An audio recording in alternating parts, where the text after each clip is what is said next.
Hello விவஸ், அனைவருக்கும் வணக்கம். 2024 மே மாத பலன்.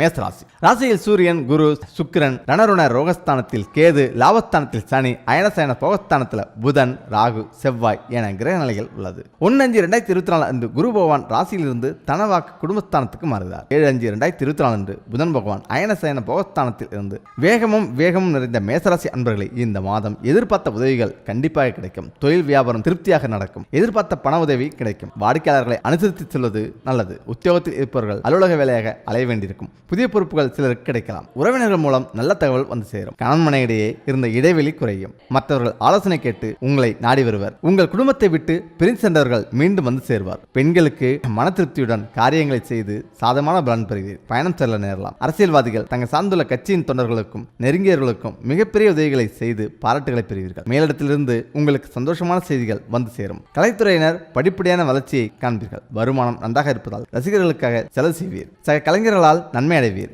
புதிய வாகனங்களை வாங்கும் வாய்ப்பு கிடைக்கும். மாணவர்கள் கல்வியில் மேன்மை அடைய கூடுதல் கவனத்துடன் படிப்பது அவசியம். விளையாடும் போதும் கவனம் தேவை. கடன் பிரச்சனைகள் தொல்லை தராமல் இருக்கும். எதிர்பார்த்த பண வசதி கிடைக்கும். உங்களது செயல்களுக்கு இருந்த எதிர்ப்புகள் நீங்கும். வழக்கு விவகாரங்களில் சாதகமான போக்கு காணப்படும். அது மட்டும் இல்லாமல் இந்த மாதம் தொழில் வியாபாரம் சுமாராக நடக்கும். எதிர்பார்த்த பணவரத்து இருந்தாலும் வியாபாரம் தொடர்பான செலவுகள் பல மடங்கு கூடும். போட்டிகள் தொல்லை தராமல் இருக்கும். உத்தியோகத்தில் இருப்பவர்கள் பணி சுமை குறைந்து காணப்படுவார்கள்.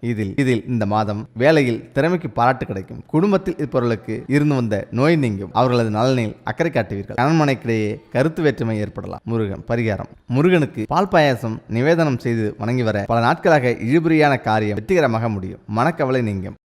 முக்கியமாக நட்சத்திரநாதன் 6ஆம் இடத்தில் சஞ்சரிப்பதால் உங்கள் செல்வாக்கு உயரும். தொழில் வியாபாரத்தில் போட்டியாளர்களால் ஏற்பட்ட சங்கடத்தில் இருந்து விடுதலை உண்டாகும். உத்தியோகத்தில் இருந்த பிரச்சனைகள் விலகும். உடலில் ஏற்பட்ட நலிவுகள் உங்களை விட்டு விடைபெறும். இதுவரையில் ஏதோ ஒரு சங்கடத்தோடு இருந்த நிலை மாறி ஆரோக்கியமாக செயல்பட ஆரம்பிப்பீர்கள். எதிரிகள் உங்களை விட்டு விலகி செல்வர். பூர்வ புண்ணியாவதி உங்கள் ராசியில் உச்சம் பெறுவதால் செல்வாக்கு உயரும். இதுவரையில் தொழில் வியாபாரம் வாழ்க்கையில் இருந்த சங்கடங்கள் அனைத்தும் விலகும். அரசு வழி முயற்சிகள் ஆதாயம் தரும். அரசியல்வாதிகளுக்கு செல்வாக்கு உயரும். குடும்பத்தில் இருந்த நெருக்கடிகள் விலகும். வாழ்க்கை துணையுடன் ஏற்பட்ட பிரச்சனைகள் தீரும். சிலருக்கு புதிய சொத்து சேர்க்கை உண்டாகும். குடும்பத்தில் சுப நிகழ்ச்சி நடந்தேறும். வேலைவாய்ப்புக்காக காத்திருந்தவர்களுக்கு எதிர்பார்த்த தகவல் கண்டிப்பாக வரும். மாணவர்களுக்கு கல்வியில் அக்கறை அதிகரிக்கும். இதில் முக்கியமாக சகோதர தைரிய வீரிய காரனான செவ்வாய், அதிர்ஷ்டக்காரனான சுக்கிரன் அம்சத்தில் பிறந்திருக்கும். உங்களுக்கு உங்கள் முன்னேற்றத்தின் மீது எப்போதும் அக்கறை இருந்து கொண்டே இருக்கும். மற்றவர்களுக்கு தலைமை தாங்கி வழிநடத்தி செல்வதில் முதன்மையானவராக இருப்பீர்கள். இந்த மாதம் முழுவதும் உங்கள் எதிர்பார்ப்புகள் அனைத்தும் நிறைவேற்றுவார் குரு பகவான். வருமானத்தை அதிகரிப்பார். பொன்பொருள் சேர்க்கை உண்டாகும். மாதத்தின் பிற்பகுதியில் குரு பகவான் தனஸ்தானத்திற்கு செல்வதால் இதுவரையில் இருந்த நெருக்கடிகள் அனைத்தும் விலகும். குடும்பத்தில் சுப நிகழ்ச்சிகள் கண்டிப்பாக நடந்தேறும். தொழில் தொடங்கும் முயற்சி வெற்றி பெறும். வெளிநாடு செல்வதற்காக மேற்கொண்ட முயற்சிகள் லாபம் தரும். வம்பு வழக்குகள் உங்களை விட்டு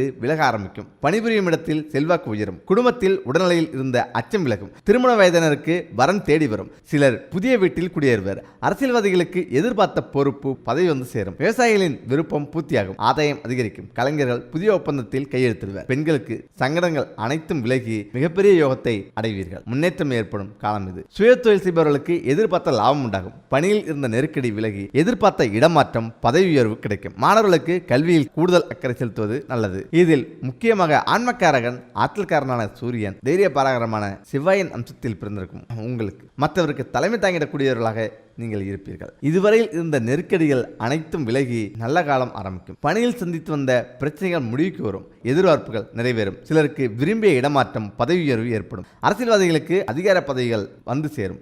6ஆம் இடத்தில் சஞ்சரிக்கும் கேதுவால் எதிர்ப்பு விலகி செல்வாக்கு மேம்படும். வழக்குகள் விவகாரத்தில் உங்களுக்கு சாதமான தீர்ப்பு வரும். சிலருக்கு புதிய சொத்து சேர்க்கை உண்டாகும். குடும்பத்தில் இருந்த பிரச்சனைகள் முடிவுக்கு வரும். வாழ்க்கை துணையுடன் இணக்கமான சூழல் உண்டாகும். வெளிவட்டாரத்தில் செல்வாக்கு உயரும். சிலருக்கு புதிய தொழில் தொடங்கும் வாய்ப்பு உண்டாகும். தொழிலில் இருந்த தடைகள் விலகி லாபம் அதிகரிக்கும். கூட்டுத் தொழில் முன்னேற்றமடையும். அரசாங்கத்தில் இருந்து எதிர்பார்த்த அனுமதி கிடைக்கும். திருமண வயதினருக்கு வரம் தேடி வரும். பொன்பொருள் சேர்க்கை உண்டாகும். இதுவரை இருந்த நெருக்கடிகள் விலக ஆரம்பிக்கும். லாபசனியின் பார்வை ராசிக்கு வருவதால் உடல்நலத்தில் கவனம் செலுத்துவது நன்மை அளிக்கும். பெண்களுக்கு எதிர்பார்த்த முன்னேற்றம் ஏற்படும். குடும்பத்தில் மதிப்பு மரியாதையும் உயரும். கல்வி, வேலைவாய்ப்பு போன்றவற்றில் எதிர்பார்ப்பு நிறைவேறும். சிலருக்கு எதிர்பார்த்த வேலை அமையும். குடும்பத்தில் நிம்மதி ஏற்படும். வெளிநாட்டு முயற்சிகள் வெற்றி தரும். மாணவர்கள் ஆசிரியர்களின் ஆலோசனை ஏற்று செயல்படுவது நல்லது. முக்கியமாக அதிர்ஷ்டம் வர என்ன செய்ய வேண்டும்? வீட்டில் இதெல்லாம் கண்டிப்பாக செய்யுங்கள். மூதேவி விலகி லட்சுமி வருவாள். நம் நாட்டில் ஆன்மீகத்தின் மீதும் வாஸ்தாத்திரம் மீதும் மிகப்பெரிய நம்பிக்கை உள்ளது. வீடுகளின் அமைப்புகளில் மட்டுமல்ல, நம் வீட்டில் சில குறிப்பிட்ட பொருட்களை வைத்திருப்பதன் மூலம் நம் வீட்டு கதவை அதிர்ஷ்ட லட்சுமி தட்டுவார் என்ற நம்பிக்கை உண்டு. அப்படி என்னென்ன பொருட்களை வீட்டில் வைத்தால் நம்முடைய வாழ்விலும் அதிர்ஷ்டம் கிடைக்கும் என்று பார்க்கலாம். மீன்கள். இல்லத்தில் வண்ண மீன்கள் மற்றும் கோல்டு ஃபிஷ் வளர்த்து வந்தால் நமக்கு நடக்கவிருக்கும்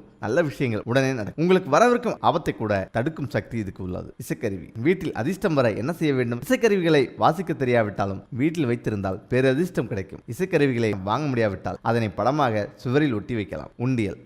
நம் முன்னோர்கள் இளம் வயதில் உண்டியல் வைத்திருப்பார். அதற்கான முக்கிய காரணமே அதிர்ஷ்டம்தான். வீட்டில் உண்டியல் வைத்திருந்தால் பெரும் அதிர்ஷ்டத்தை கொடுக்கும். அதிர்ஷ்டம் மட்டுமல்லாமல் பணத்தின் சேமிப்பும் அதிகரிக்கும். சுவாமி சிலை. தொழில் நஷ்டம், வியாபார நஷ்டம் ஏற்படாமல் இருக்க இல்லத்தில் அல்லது கடைகளில் வெள்ளியால் ஆன சுவாமி சிலையை வைத்து பூஜை செய்தால் நலிவடைந்த தொழில் மீண்டும் விருத்தி அடையும். மற்றவர்களுக்கு நீங்கள் பரிசு கொடுப்பதாக இருந்தாலும் அதை வெள்ளியால் ஆன சுவாமி சிலையை வாங்கி கொடுங்கள். இதில் வெள்ளி மீன்.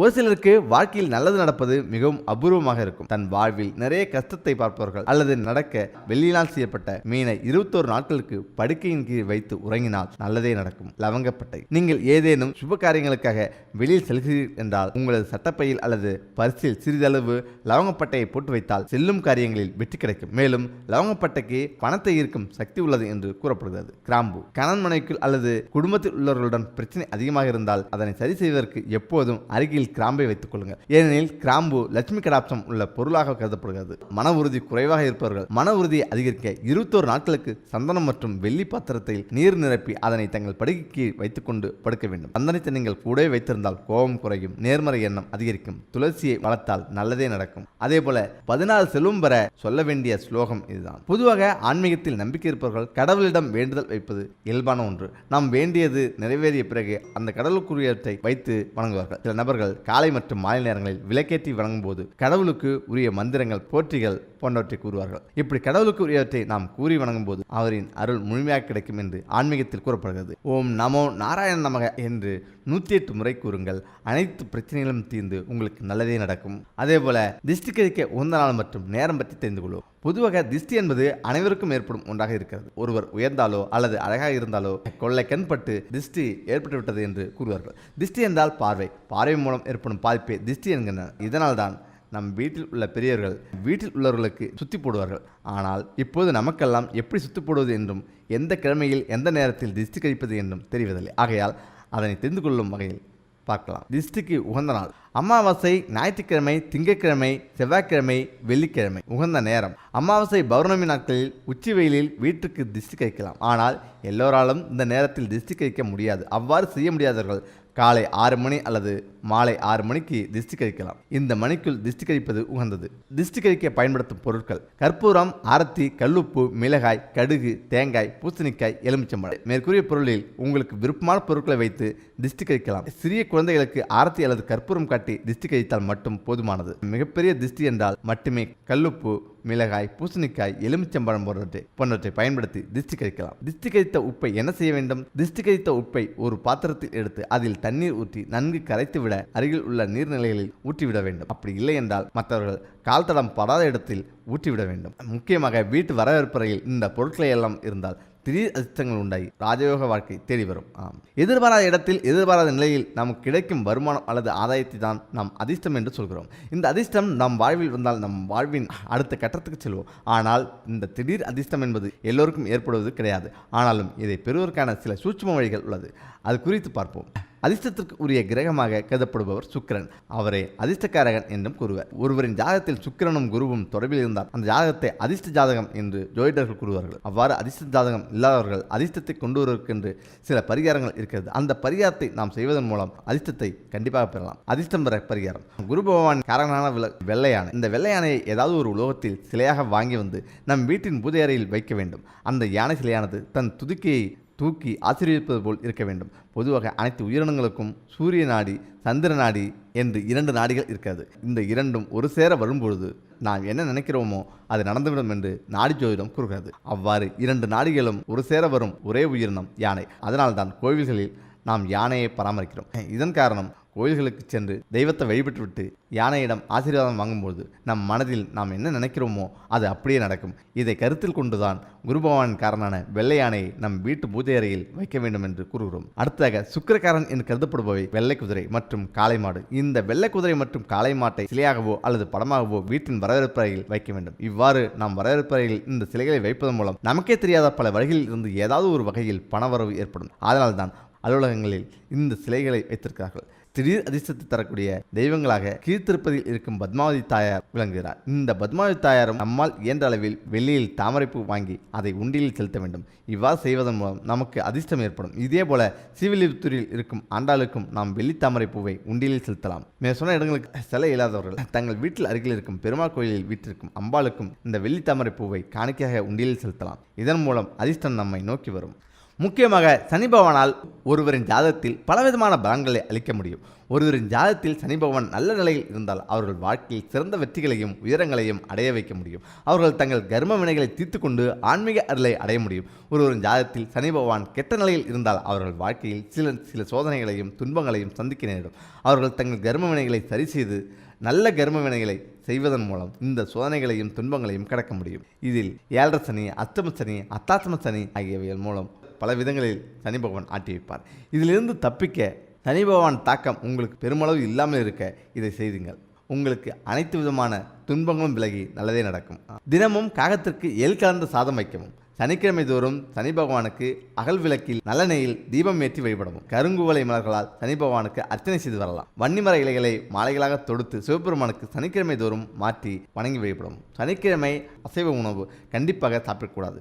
சனிக்கிழமை தோறும் நல்லெண்ணெய் குளியல் செய்தால் கெடுதல் குறையும். தினமும் விநாயகர் கோயிலுக்கு சென்று வழிபாடு செய்யவும். அனுமன் வழிபாடு சனி பகவானின் தொலையிலிருந்து நம்மை பாதுகாக்கும். ஞாயிற்றுக்கிழமை மாலை ராகுகால வேளையில் காலபைரவரை கண்டிப்பாக வணங்கி வரலாம். தேய்பிரை அஷ்டமி நாளில் காலபைரவரை வணங்கி வரலாம். அனாதை இல்லங்கள், முதியோர் இல்லங்களுக்கு உதவி செய்யலாம். ஏழை மாணவர்களின் கல்வி கட்டணம், படிப்பு செலவுக்கு உதவலாம். சனி பிரதோஷ காலங்களில் வழிபாடு செய்வது சிறந்தது. சித்தர்களின் பீடங்கள், ஜீவசமாதி பீடங்களுக்கு சென்று வணங்கி வழிபடலாம். மாற்றுத்திறனாளிகள் மற்றும் பெண்களுக்கு இயன்ற உதவி செய்யுங்கள். வன்னி மரத்தை சுற்றி வந்து வணங்க வேண்டும். இதனால் சனி பகவானின் கொடுமையான பாதிப்புகள் விலகிவிடும். பிரதோஷ காலத்தில் சிவபெருமானுக்கு வில்வ இலை கொடுத்து வணங்க வேண்டும்.